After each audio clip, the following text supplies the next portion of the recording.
আসসালামু আলাইকুম দর্শক, এখনো আমাদের মন থেকে যেই মাইলস্টোন ট্র্যাজেডি দূর হয়নি এবং প্রতিনিয়ত যখন নাকি সেই মর্মান্তিক মানবিক খবরগুলো আসছে, আমাদের বুকটা হাহাকার করে উঠছে।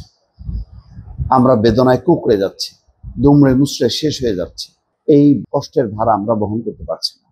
এখন এই যে স্কুলে যুদ্ধবিমান বিধ্বস্ত হলো, সর্বশেষ এখন যদি আপনাদেরকে বলি যে সংকটাপন্ন 5 জন, নিহত বেড়ে 33 জন, তাহলে বোঝা যাচ্ছে যে এই 33টার মধ্যে থাকবে না সংখ্যাটা, এই সংখ্যাটা আরো বাড়বে, যেহেতু সংকটাপন্ন 5 জন আছে।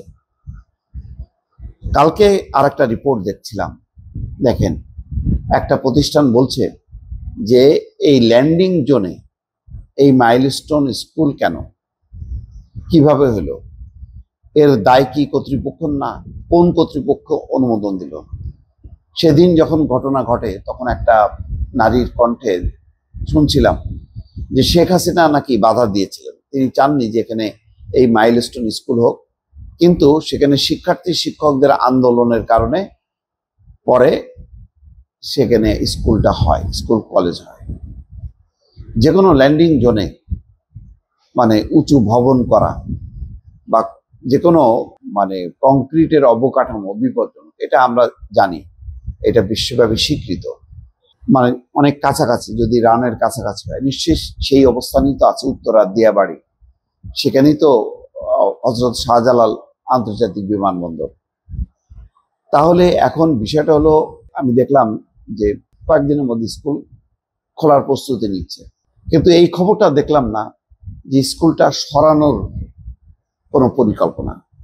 অন্য একটা সংগঠন আজকে বলছে, কিন্তু সংশ্লিষ্ট যারা মাইলস্টোন কর্তৃপক্ষ, ওই এলাকার লোকজন বা অন্য কেউ আমি দেখলাম না। বরং একটা কি দেখলাম, একটা নোটিশ দেখলাম যে উত্তরার কত 4 নম্বর না 5 নম্বর সেক্টর, ওরা সিদ্ধান্ত নিচ্ছে এখানে কোনো অভিনয় করা যাবে না।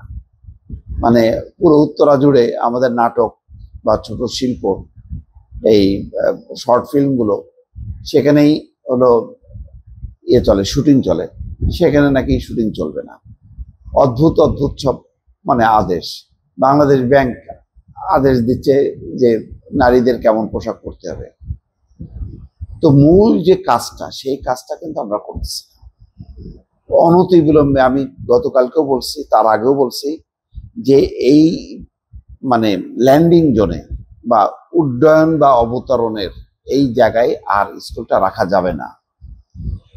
স্কুলটা রাখলে যেটা হবে, এমনিতেই বহু মানুষ, বিশেষ করে ওই স্কুলের শিক্ষার্থীরা এখন ট্রমাটাইজড।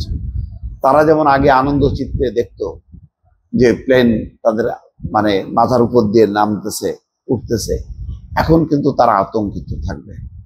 এই আতঙ্ক নিয়ে শিক্ষার্থীরা চলতে পারে না। তাহলে আতঙ্ক দূর করতে হলে কি করতে হবে?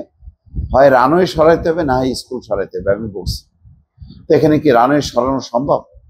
হযরত শাহজালাল আন্তর্জাতিক বিমানবন্দর সরানোটা একটা কঠিন ব্যাপার, এটা অনেক লম্বা একটা প্রকল্প নিয়ে করতে হবে এবং কয়েক হাজার কোটি টাকার ব্যাপার।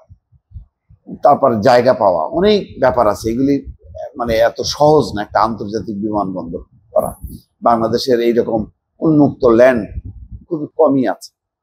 যাই হোক, এখন যেটা সহজ, সেটা হলো স্কুলটা স্থানান্তর করা, তুলনামূলকভাবে সহজ।